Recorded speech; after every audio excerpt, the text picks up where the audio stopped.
귀한 찬양 감사합니다. 저희 같이 말씀 보겠습니다. 오늘 말씀은 사도행전 2장입니다. 사도행전 2장 1절에서부터 13절까지의 말씀을 저희가 드라마 바이블로 함께 경청하겠습니다. 제2장. 오순절 날이 이미 이르매 그들이 다 같이 한 곳에 모였더니 후련히 하늘로부터 급하고 강한 바람 같은 소리가 있어 그들이 앉은 온 집에 가득하니 마치 불의 혀처럼 갈라지는 것들이 그들에게 보여 각 사람 위에 하나씩 임하여 있더니 그들이 다 성령의 충만함을 받고 성령이 말하게 하심을 따라 다른 언어들로 말하기를 시작하니라. 그때 경건한 유대인들이 천하 각국으로부터 와서 예루살렘에 머물러 있더니 이 소리가 나니 큰 무리가 모여 각각 자기의 방언으로 제자들이 말하는 것을 듣고 소동하여 다 놀라 신기하게 여겨 이르되 보라, 이 말하는 사람들이 다 갈릴리 사람이 아니냐? 우리 각 사람이 난고 방언으로 듣게 되는 것이 어찌 됨이냐? 우리는 바데인과 메데인과 엘람인과 또 메소보다미아, 유대와 갑바도기아, 본도와 아시아, 부르기아와 밤빌리아, 애국과 및 구레네에 가까운 리비아 여러 지방에 사는 사람들과 로마로부터 온 나그네, 곧 유대인과 유대교에 들어온 사람들과 그레데인과 아라비아인들이라. 우리가 다 우리의 각 언어로 하나님의 큰일을 말함을 듣는도다. 다 놀라며 당황하여 서로 이르되 이 어떤 일이냐? 또 어떤 이들은 조롱하여 이르되 그들이 새 술에 취하였다. 아멘. 여러분 반갑습니다. 저는 우윤아 목사입니다. 이전까지 또 나연수 목사님이 담임 목사님 대신해서 설교하시다가 이제 저까지 나와서 설교를 하니까 여러분들이 분명히 무슨 일이 났다라고 생각을 하실 것 같아서 먼저 말씀을 나누기 전에 담임 목사님 소식을 먼저 전합니다.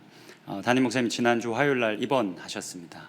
그래서 입원하셔서 이제는 그 회복에 집중하기로 결정을 하셨습니다. 그래서 몸이 회복되시기 전까지 저희 부목사님들이 나연수 목사님을 중심으로 강단을 대신하기로 했습니다. 저희들 위해서 기도해 주시고 무엇보다 담임 목사님 빠르게 회복하셔서 다시 강단에 서실 수 있도록 기도 많이 해주시면 너무너무 감사하겠습니다.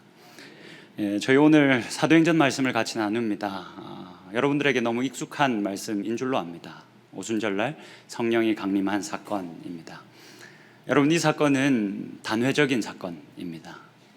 이 사건이 다시 일어나기를 기대해서는 안 됩니다. 단 한 번 일어난 사건이고 반복되지 않을 겁니다. 근데 그와 동시에 이 사건은 상징적인 사건이기도 합니다. 그러니까 여러분 이걸 좀 기억해 주셔야 됩니다. 단회적인 사건이었지만 이게 또 상징적인 사건이다. 왜 제가 이걸 상징적인 사건이다 라고 말하는지는 차차 좀 제가 설명을 드리겠습니다. 여러분 질문 하나 제가 드려보겠습니다. 여러분 다 대답을 하실 수 있을 겁니다. 여러분 이 성령이 강림하는 사건이 어디에서 일어났습니까? 마가의 다락방이라고 저희들이 다 알고 있습니다. 사도행전 12장을 근거로 해서 우리가 그렇게 다 이야기하고 있죠. 정확히 말하면 마가 요한의 어머니의 다락방입니다. 근데 여러분 이거는 우리의 추측일 뿐입니다. 물론 가능성이 많습니다. 이 마가의 다락방에 이 성령이 임했다라는 것은 우리의 추측이지만 가능성이 매우 높습니다. 근데 이게 추측이지 완전히 그렇다라고는 말할 수 없습니다. 왜냐하면 성경의 저자가 이곳이 그곳이다 라고 말하지 않기 때문입니다. 장소를 우리들에게 알려주지 않습니다.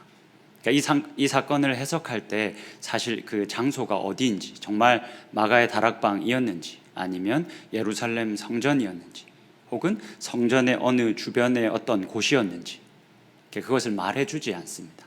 말해주지 않는다는 건 사실 이 사건을 해석하는 데 있어서 그리 중요한 것은 아니다라는 말이기도 합니다. 이 장소에 대해서는 딱히 우리들에게 정보를 주지 않지만 이 사도행전의 저자가 시간에 대한 정보는 우리들에게 명확히 줍니다. 여러분 1절의 말씀을 한번 같이 보시겠습니다. 1절의 말씀을 여러분들 한번 읽어주시면 좋겠습니다. 같이 읽겠습니다. 시작.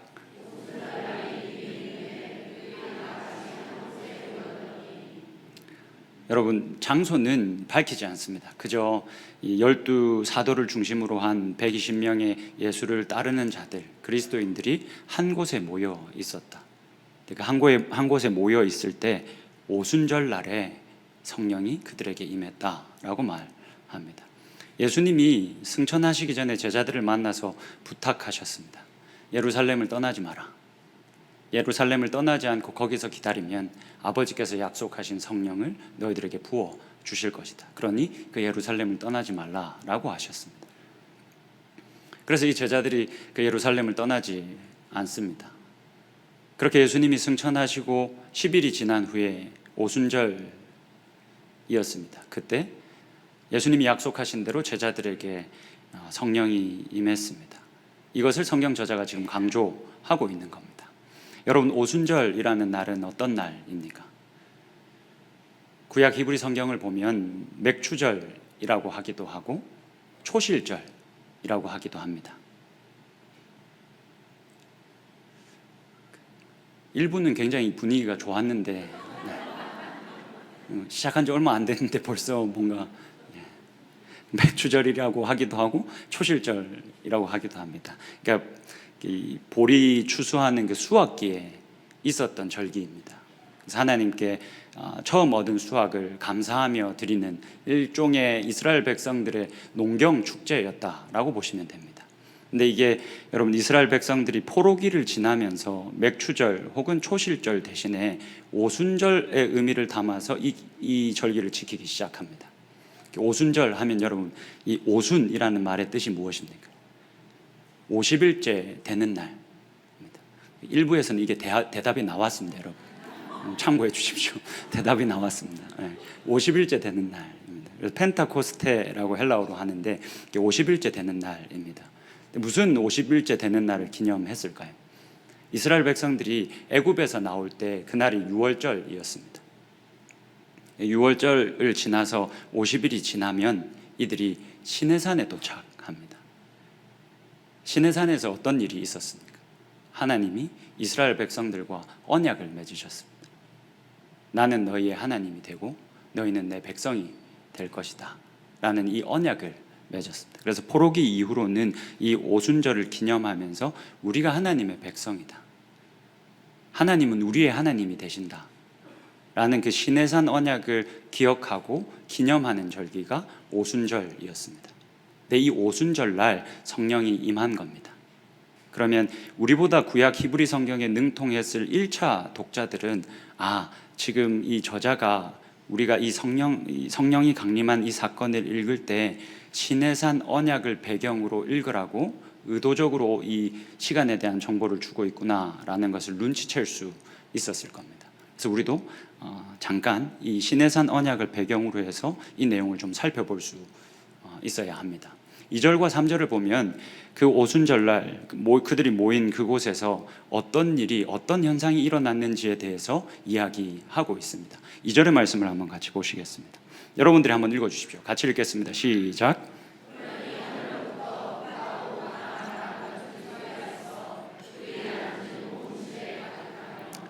여러분 잘 보십시오.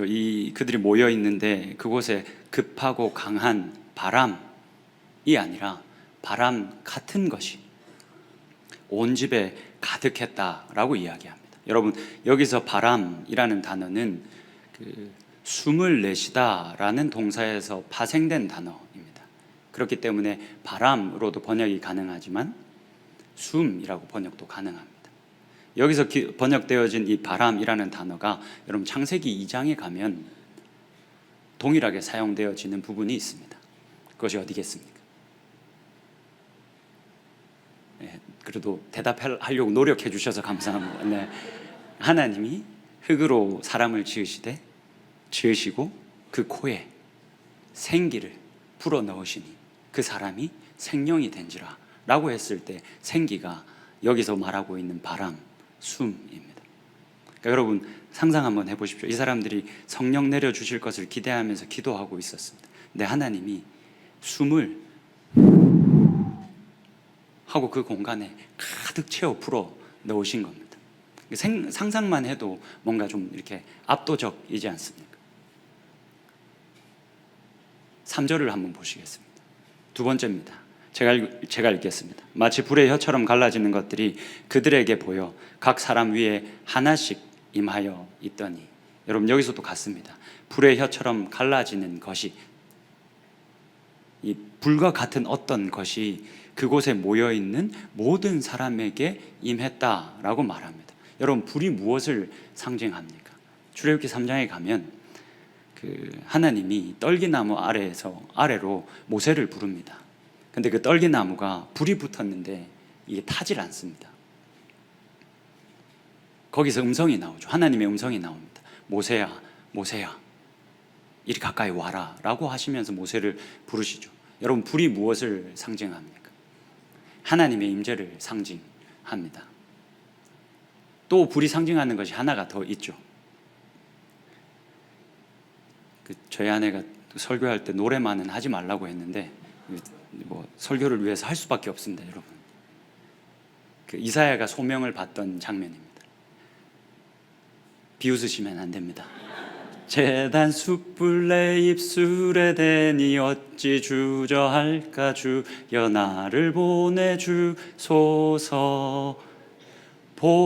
더 하고 싶지만 참아보겠습니다. 여러분, 불을 내 입에 갖다 대니 그렇게 나를 정결케 하시고 새롭게 하시고 변화시키시니 주님, 이제 내가 주님께 내 자신을 드립니다. 그러니까 여러분, 불은 하나님의 임재를 상징하기도 하지만 정화, 갱신을 상징하기도 합니다.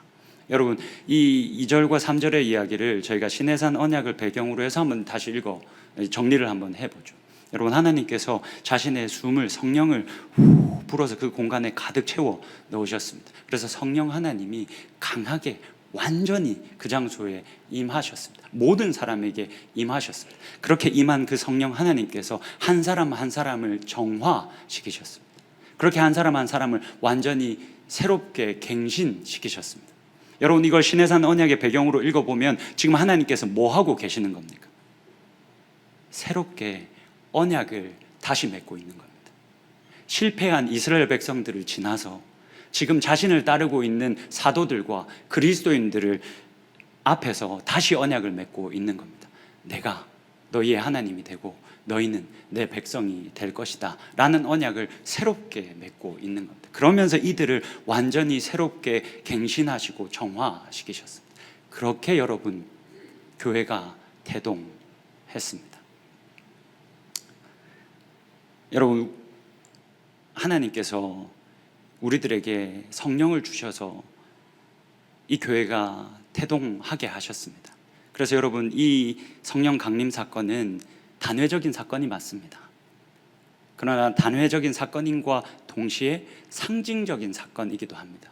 무엇을 상징하냐면 이제 이후로 모든 교회들에게 내가 내 성령을, 나의 숨을 아끼지 않고 내가 불어넣어 주겠다. 내가 그들에게 아끼지 않고 허락하겠다 라는 약속이 담겨져 있는 사건이기도 합니다.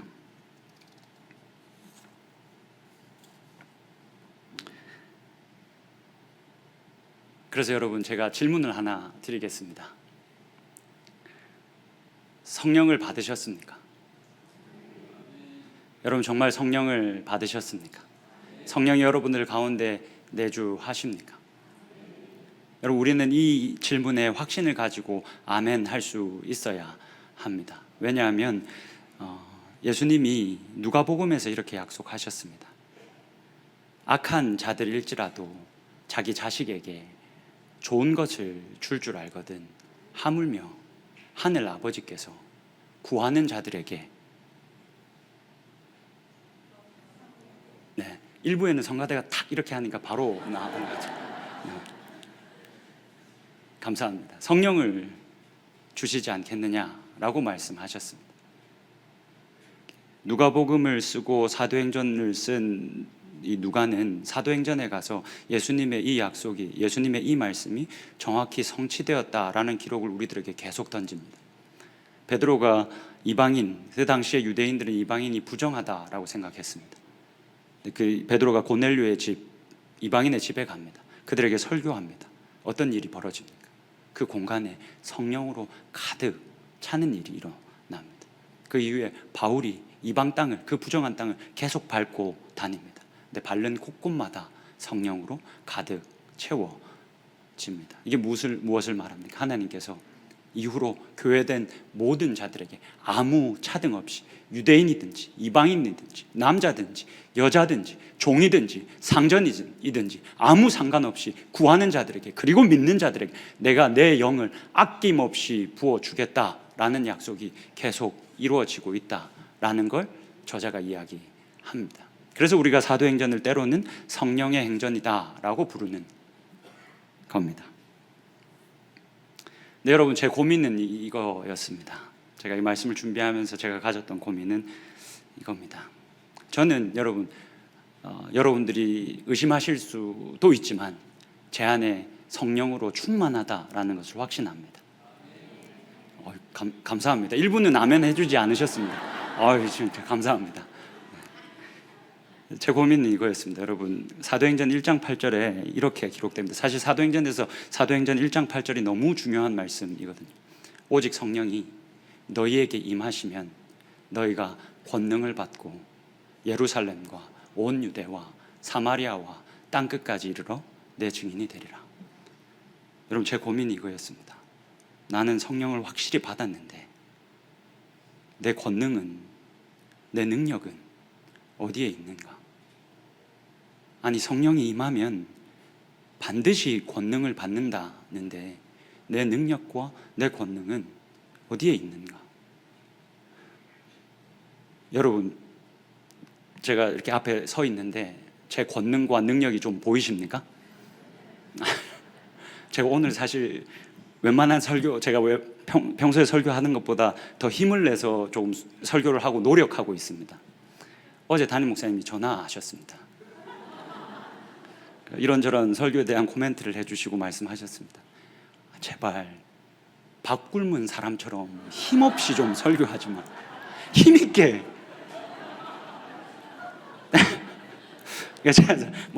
제가 자주 힘이 없이 설교합니다. 근데 여러분, 제가 스마트워치를 착용하는데 요 워치를 통해서 그 스트레스 지수가 이게 나옵니다. 그 심박수에 따라서 이렇게 측정을 해주는 것 같습니다. 담임 목사님 전화를 받기 전에는 아주 좋음이었는데 전화를 받고 나서 한 5분 후에 알람이 떠서 봤더니 과부하가 떨어졌어요. 과부하가. 여러분, 능력을 봐주셔야 됩니다. 힘을 많이 내고 있는 겁니다. 여러분, 어떠십니까? 우리는 누구도 내 안에 성령이 없다라고 부정할 수 없습니다. 하나님이 아낌없이 우리들에게 다 부어 주셨습니다. 내가 인식하지 못할 뿐입니다. 내가 못 믿겠다라고 말할 뿐입니다. 근데 우리가 믿는 그 순간, 우리가 그것을 구하는 그 순간 하나님이 아낌없이 모든 사람에게 이 자리에 가득 채워서 성령을 주셨습니다. 그런데 여러분, 우리들에게 능력과 우리들의 권능은 도대체 어디에 있습니까?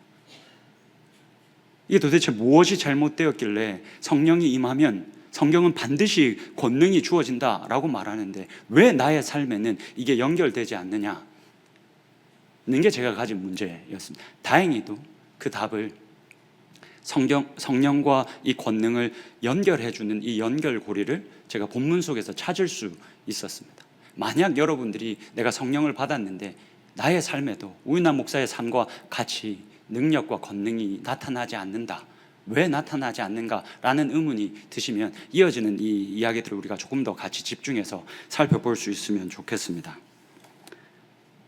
여러분, 일단 우리가 이 본문을 통해서 도대체 이 성령과 권능을 연결해 주는 것이 무엇인지를 알기 전에 우리가 핑계대지 못하도록 이 초대교회 성도들은 분명히 권능을 가지고 있었음을, 세상을 향해서 자신들이 가지고 있는 능력을 보여줬었음을 확인할 필요가 있습니다. 여러분, 사실 당시에 성령을 받은 이 그리스도인들은 우리보다 훨씬 힘든 인생을 살았습니다. 여러분들 잘 아시는 것처럼 로마 사회로부터 엄청난 핍박을 받아야만 했습니다. 근데 그 4세기가 다 지나기도 전에 그 그리스도인들은, 그 핍박받던 연약한 그리스도인들은 자신들이 가진 그 사랑으로 로마 전체를 물들여 버립니다. 확실히 그들은 권능을 보였습니다. 여러분, 제가 요즘 재밌게 읽고 있는 책 중에 하나가 그리고 그들은 로마를 보았다라는 책인데요.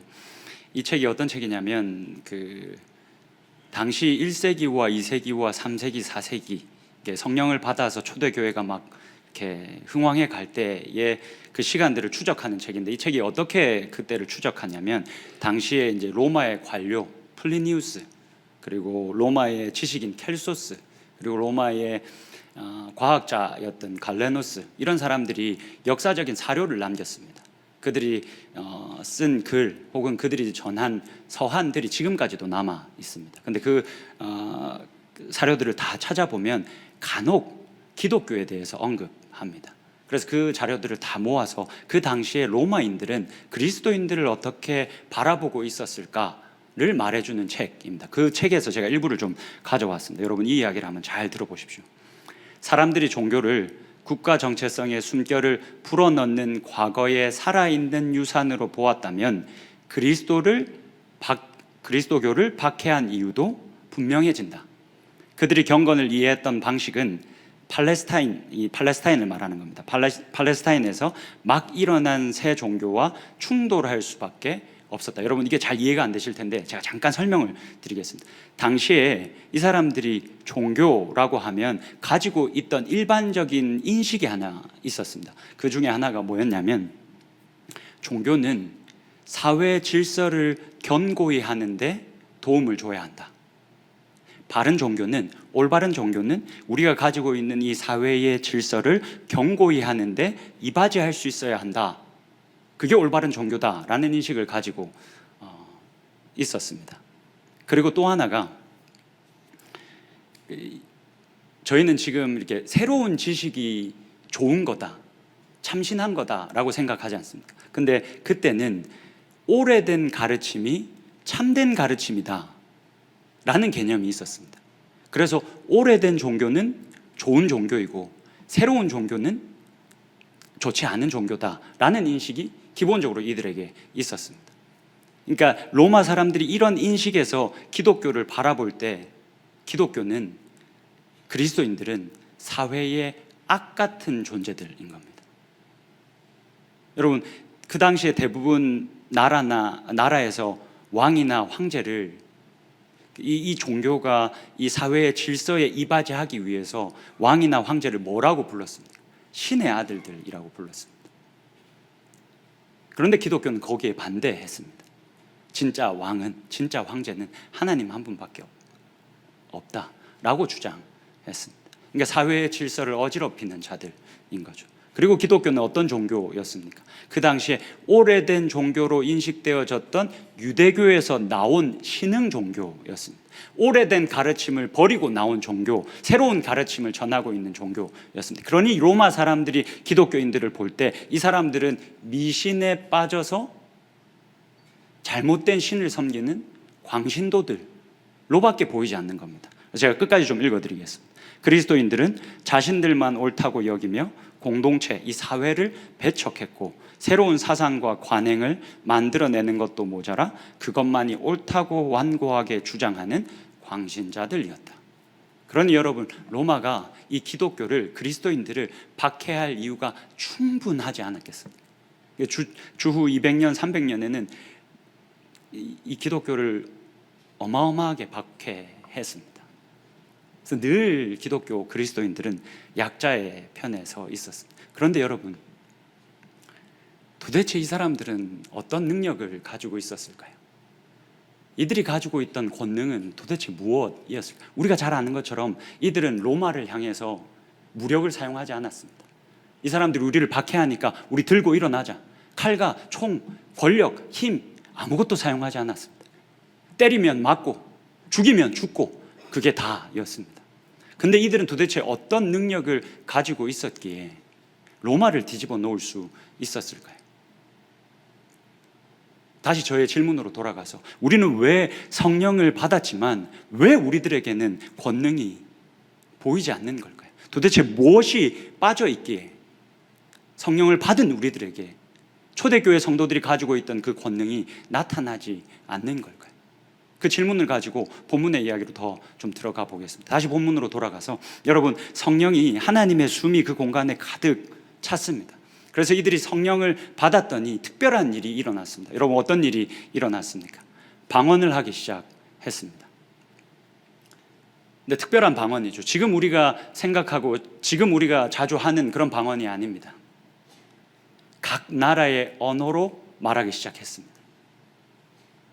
근데 각 나라의 언어로 말하기 시작했을 뿐만이 아니라, 그래서 각 나라에서부터 그 예루살렘으로 모여든 유대인들, 그리고 유대교가 좋아서 유대교로 개종한 이방인들까지 이제 여러 지역에서 왔는데, 그 지역에서 온 사람들이 자기네 말로 이 사람들이 말하는 것을 듣고 이 사람들이 지금 무슨 말을 하고 있는지를 이해했다라고 말합니다. 그런 방언이었습니다. 여러분, 이 장면을 우리가 같이 한번 보면 좋겠습니다.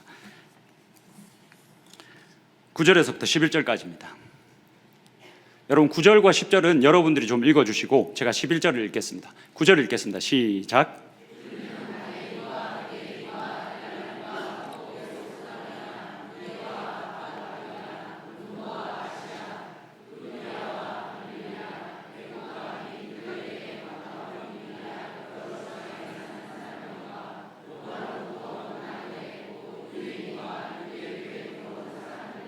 이 지역에서 흩어져 살던 유대인들과 유대교로 개종한 이방인들이 이 언어를, 자기들이 쓰는 그 모국어를 그 자리에서 들어버린 겁니다. 그리고 다 듣고 이해했다는 겁니다. 근데 이들이 이해했습니다.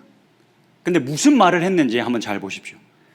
그레데인과 아라비아인들이라 우리가 다 우리의 각 언어로 하나님의 큰 일을 말함을 듣는도다. 여러분, 지금 이 사람들이 성령을 받았습니다. 방언을 했습니다. 각 나라의 언어로 말하기 시작했습니다. 그런데 무엇을 말했고 무엇을 알아들었습니까? 하나님의 큰 일에 대해서 이야기했습니다. 여러분, 하나님이 우리를 위해서 하신 가장 큰 일이 무엇입니까? 하나님이 우리를 위해서 하신 가장 놀랍고 가장 큰 일이 무엇입니까? 십자가이지 않겠습니까? 자신의 아들을, 이 세상을, 우리를 회복시키기 위해서 자신의 아들을 아낌없이 내어주신 그 일이 하나님께서 우리를 위해서 하신 가장 큰 일이지 않습니까? 지금 이 사람들이 각 나라의 언어로 이 이야기를 했다는 겁니다. 그랬더니 유대인들이, 이방인들이 듣고 깜짝 놀랐습니다. 여러분, 12절 한번 보시겠습니다. 다 놀라며 당황하여 서로 이르되 이 어찌된 일이냐? 직역하면 이 도대체 무슨 의미냐? 여러분, 이 사람들이 왜 이렇게 놀라고 당황했을까요? 당시 이들이 가지고 있던 신관 속에서는 사실 이 하나님의 큰 일은 가당치도 않은 일이었습니다. 아니, 어떻게 신이 인간을 위해서 자신을 내어주는 것이 가능한가? 신이신 그 하나님의 아들이신 예수 그리스도가 어떻게 인간을 위해서 자신의 목숨을 내어놓을 수 있는가? 이게 당시 사람들에게는 신에게 불가능한 일이었습니다. 당시 그냥 신들에 대한 인식은 자기들이 필요하면 한 번씩 그냥 심심하면 이 인간사를 내려와서 인간사를 어지럽게 하는 이들, 자기들 마음대로 하고 돌아다니는 존재들이라는 것이 신에 대한 인식이었습니다. 근데 그 신이 이 인간을 불쌍히 여겨서 자신의 목숨을 아낌없이 내어주셨다라는 이 하나님의 큰 일을 들으니까 이 사람들이 너무 놀랍고 당황스러운 겁니다. 이게 도대체 무슨 말이야? 이게 도대체 무슨 의미야? 라고 서로에게 질문하기 시작합니다. 그 어리둥절하는 그들의 모습을 보고 이제 베드로가 나섭니다. 이게 도대체 무슨 의미인지를 설명해 주기 위해서 베드로가 나섭니다. 베드로가 나서서 여러분 요엘 선지자의 말씀을 인용합니다. 여러분, 그 말씀을 우리가 좀 같이 볼 텐데, 인용되어진 요엘서의 말씀과 베드로가 인용하고 있는 말씀을 같이 제가 좀 띄워놨습니다. 한번 올려주시겠습니까? 이게 좀 잘 안 보이실 수도 있을 것 같은데, 제가 바라는 건 이 요엘서의 원래 기록과 베드로가 인용하는 이 구절이 아주 조금 다릅니다. 근데 이 아주 조금 다른 부분을 우리가 주목해서 볼 수 있어야 됩니다. 왜냐하면 아주 조금 다른 그 부분이 지금 베드로가 요엘서를 어떻게 읽고 있는지, 요엘서를 어떻게 해석하고 있는지를 잘 알려주기 때문에 그렇습니다. 여러분, 16절입니다. 이는 곧 선지자 요엘을 통하여 말씀하신 것이니 일렀으되 하나님이 말씀하시기를 말세에 내가 내 영을 모든 육체에 부어주리니 너희의 자녀들은 예언할 것이다. 너희의 젊은이들은 환상을 보고 너희의 늙은이들은 꿈을 꾸리라. 사실 여러분 여기까지는 크게 다를 게 없습니다. 근데 18절을 눈여겨서 한번 보십시오. 그때에 내가 내 영을 내 남종과 여종들에게 부어주리니 그들이 예언할 것이다. 여러분 뭐가 다른지 보이십니까? 내가 내 영을, 성령을 너희들에게 부어 줄 건데 요엘서는 내가 내 영을 너희들에게 남종과 여종에게 아무런 차등 없이 원하면 마음껏 부어 줄 거야 라고 마칩니다. 근데 베드로가 무엇을 덧붙입니까? 그들이 예언할 것이다. 그러니까 여러분 성경은 말합니다. 너희가 성령을 받으면, 성령이 너희들 가운데 임하면 너희들이 권능을 받을 거야. 근데 또 하나 얘기합니다. 또 하나 더 얘기한다고 베드로가 말하고 있는 겁니다. 너희에게 성령이 임하면 너희들이 예언할 거야 라고 말합니다. 여러분 근데 여기서의 예언은 우리가 생각하는 예언과 다릅니다. 성경에서 말하는 예언은 단 한 번도 미래의 어떤 일을 때려 맞추는 것을 예언이라고 말하지 않습니다. 여러분 이 골로새서의 말씀을 한번 보시죠. 제가 좀 읽어드리겠습니다. 이 비밀은 만세와 만대로부터 감추어졌던 것인데 이제는 그의 성도들에게 나타났다. 여러분 잘 한번 보십시오. 하나님이 만세와 만대로부터 감춰놓으신 비밀이 하나 있었습니다. 그래서 아무나 쉽게 알지 못하게 한 일이 하나 있었습니다. 그 비밀이 있었다는 겁니다. 근데 그 비밀을 이제는 하나님께서 성도들에게 나타내셨다. 자기를 믿는 자들에게, 성령을 구하는 자들에게 이제는 나타내서 알게 하셨다라는 겁니다. 그것이 무엇입니까? 27절입니다. 이 비밀은 너희 안에 계신 그리스도시니 곧 영광의 소망이니라. 여러분 하나님께서 신이신, 전능자이신 하나님께서 자신의 아들을 사람들을 위해서 아낌없이 내어줘서 이 세상을 회복할 거다라는 이 하나님의 큰 일을 비밀로 감춰 놓으셨습니다. 그리고는 예수 그리스도를 보내셔서 이제는 그 일을 나타내셨습니다. 여러분 예언은 미래의 어떤 일을 그냥 때려 맞추는 것이 아닙니다. 예언은 하나님께서 이 감춰 놓으셨던 이 하나님의 엄청난 큰 일, 그 십자가의 사건, 그 십자가의 아름다움, 십자가의 능력을 성령으로 말미암아 깨닫고 인식하고 그리고 그것을 선포하는 것. 사실 이 십자가가 너무 별 볼 일 없어 보이지만 이 십자가 안에 우리가 말로 다 설명할 수 없는 아름다움과 능력이 있다라는 것을 이제는 우리의 눈이 띄어서 보게 되는 것. 여러분 이게 예언입니다. 그래서 바울이 고린도전서 14장에 가면 방언하지 말라고 합니다. 방언을 하려 하기보다는 예언하려고 하라라고 말합니다. 무슨 말입니까? 미래의 일을 막 너희들 때려 맞춰 이 말이 아닙니다. 하나님이 감춰놓으신 그 비밀을 이제는 깨달아 알아서 교회에 선포하라. 나아가서 세상에 선포하라. 그러니 예언을 하기 위해서 더 노력하라 라고 말합니다. 근데 여러분 성령이 약속하셨습니다. 성령이 너희에게 임하면 너희들이 예언하게 될 것이다. 베드로가 그렇게 말합니다. 여러분 다음에 글을 한번 같이 보겠습니다. 제가 읽어드릴 테니까 이 글을 한번 잘 보십시오. 문제는 하나님 나라가 현재이며 또한 미래라고 말하는 것이 정확히 무엇을 의미하는가 하는 것이다. 여러분 이게 지금 무슨 말이냐면 우리가 여러분 잘 많이 들으셔서 아실 겁니다. 하나님의 나라는 이미 임했습니다. 그죠? 예수 그리스도가 다시 오시는 날 완전히 임할 겁니다. 여러분 이걸 여러분들이 잘 알고 계십니다. 점점 뭔가 더 힘이 많이 드십니까? 조금만 기다려 주시면 됩니다.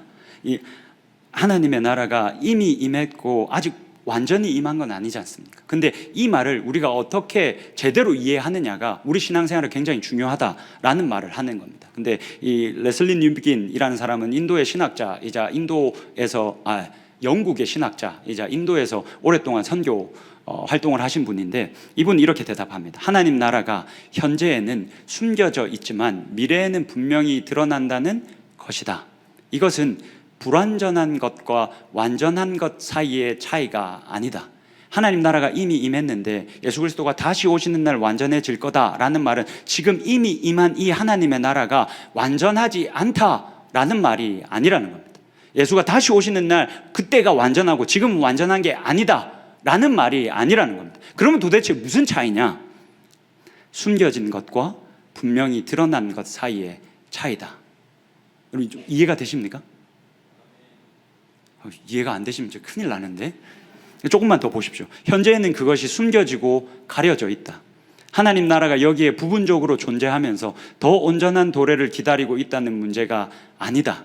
오히려 하나님 나라가 약함과 고난의 방식으로 온다는 의미에서 감춰져 있다는 말이다. 여러분, 하나님 나라가 이미 왔으나 아직 완전히 임하지 않았다라는 것은 이 하나님의 나라가 약함과 고난의 방식, 그 십자가의 능력과 십자가의 아름다움이 여전히 이 시기에는 가려져 있을 뿐이다.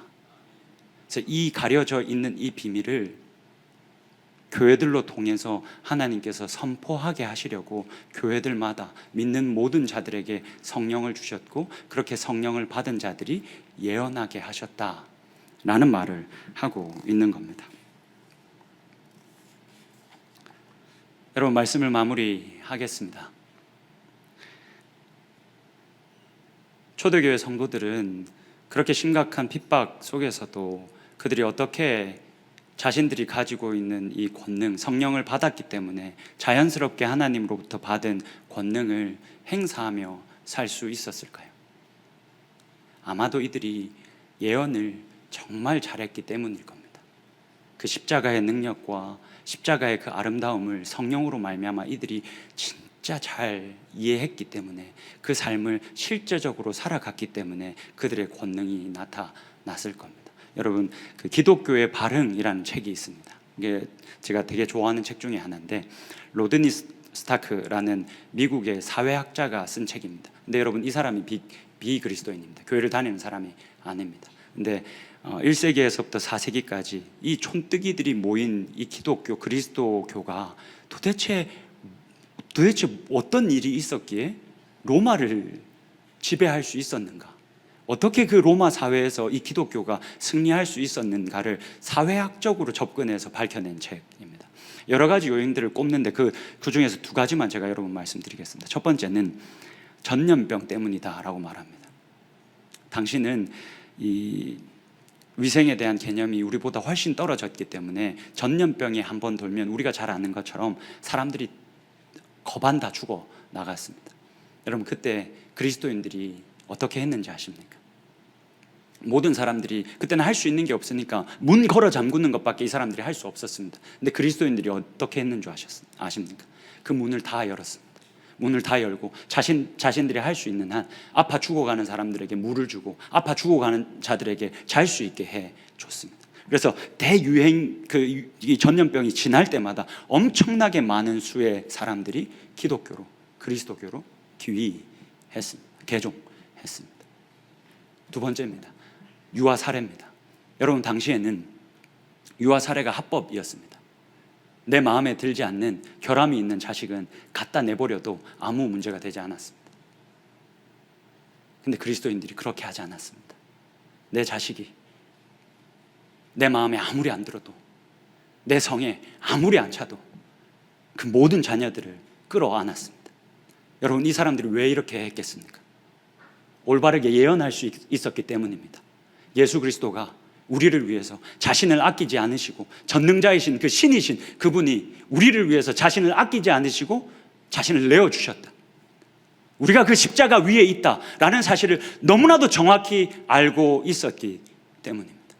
그래서 그들은 그 어려운 시기에 자신을 아끼지 않고 타인을 위해서, 타자를 위해서 자신을 내어주는 것을 어려워하지 않았습니다. 아까워하지 않았습니다. 그렇게 그들이 십자가를 깨닫고, 십자가의 아름다움을 깨닫고, 십자가의 능력을 깨닫고, 십자가를 살아나간 것 때문에 그들에게 누구나 볼 수 있는 권능이 있었습니다. 여러분, 성령이 우리들에게 있습니다. 왜 우리들에게는 권능이 없습니까? 왜 우리들에게는 능력이 없습니까? 우리가 십자가의 그 능력을, 십자가의 그 아름다움을 아직 제대로 예언하지 못하고 있기 때문은 아닙니까? 여전히 내가 내 아내에게, 내 남편에게, 내 자녀들에게, 내 동료에게 힘과 돈과 권력과 능력으로 그들에게 어떤 영향을 미치려 하고 있기 때문은 아닙니까? 그들이 내게 어떤 존재든, 그들이 내게 어떤 상처를 주었든, 예수 그리스도가 나같이 이렇게 더럽고 추악한 죄인을 위해서 자신을 아끼지 않고 내어주셨으니 나도 그렇게 사는 것이 마땅하다라고 올바르게 예언하고 우리가 그렇게 십자가를 지고 살 수 있으면, 여러분, 우리들에게도 성령이 임해 있으니까 동일하게 그 권능이 나타나지 않겠습니까? 여러분, 이 말씀을 읽고 이 말씀이 우리들에게 응했다라는 것을 우리가 믿음으로 선포하고 이 말씀 한번 읽고 오늘 이 설교를 마치도록 하겠습니다. 이사야서의 말씀입니다. 이사야 선지자의 예언입니다. 같이 한번 큰 목소리로 읽겠습니다. 시작. 마침내 위에서부터 영을 우리에게 부어주시리니 광야가 아름다운 밭이 되며 아름다운 밭을 숲으로 여기게 되리라. 아멘. 이 말씀을 기억하시면서 우리 같이 찬양하겠습니다. 찬송가 191장 찬양하시면서 우리 헌금하겠습니다. 찬양하실 때 오늘 말씀을 나눴던 것들을 기억하시고 가사를 묵상하시면서 우리 같이 찬양하고 찬양하시면서 헌금하겠습니다.